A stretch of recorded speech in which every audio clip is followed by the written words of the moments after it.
त्वमादिदेवः पुरुषः पुराणः त्वमस्य विश्वस्य परं निधानम् वेत्तास्वेदं च परं च धामम् त्वया ततः विश्वमनन्तरूपम्। उस परमात्मा का अनंत रूप है, विविध स्वरूप है और उस स्वरूप को समझना बहुत कठिन है। जब परमात्मा के विविध स्वरूप को विभिन्न कार्यों को हम विशेषतः समझने का प्रयास करते हैं तो हम उस परमात्मा को, उस परम ब्रह्म को अनायास ही याद करने लगते हैं, जिसने पूरे सृष्टि की संरचना किया है।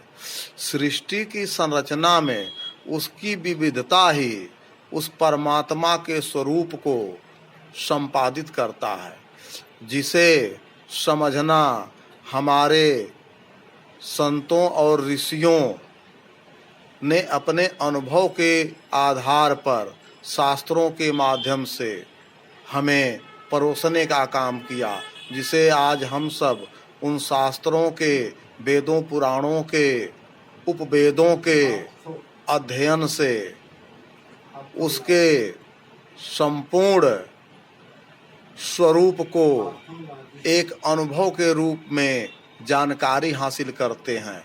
लेकिन हमें जो वास्तविक अनुभव होना चाहिए परमात्मा का, वह अनुभव पाने के लिए हमें साधना की ज़रूरत है। और साधना हम कैसे करेंगे, उसका तरीका क्या है, विधि क्या है, उसका विधान क्या है और उस परमात्मा का नाम क्या है, ये बहुत बड़ा सवाल है।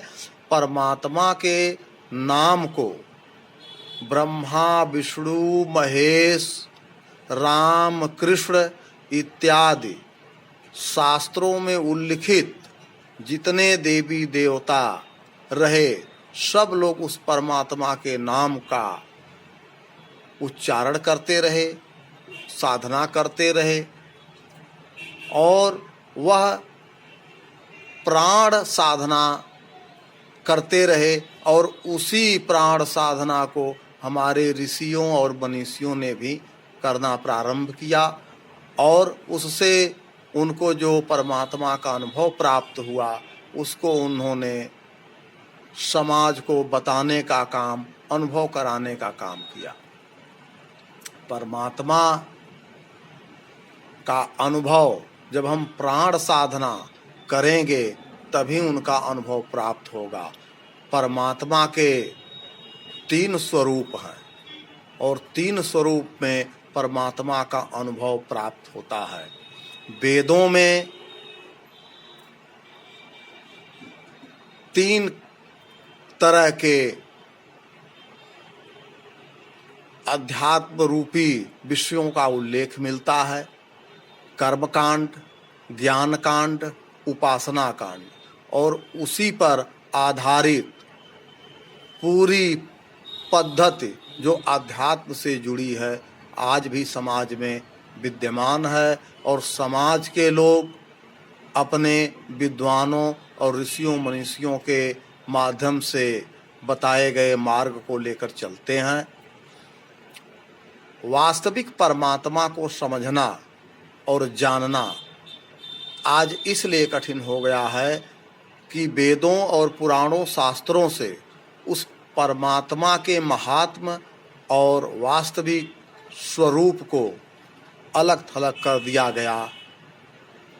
जो आजन्मा है, जो न कभी जन्म लेता है न कभी उसका नाश होता है, वो हमेशा हमेशा इस ब्रह्मांड में विद्यमान है, जिसने इस ब्रह्मांड को बनाने का काम किया है।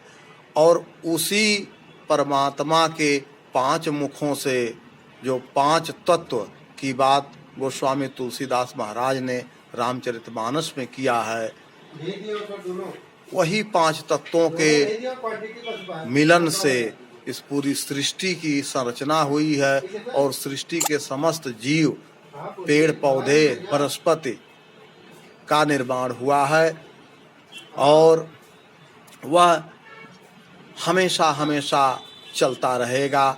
उसकी जो कलाकृतियाँ हैं बहुत ही अनोखी हैं।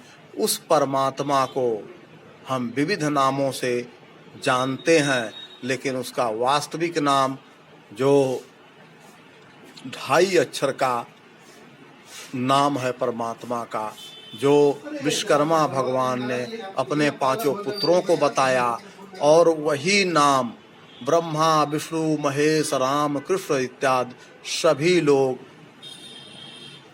ध्यानरत होकर के जपते रहे, साधना में नाम को लेते रहे।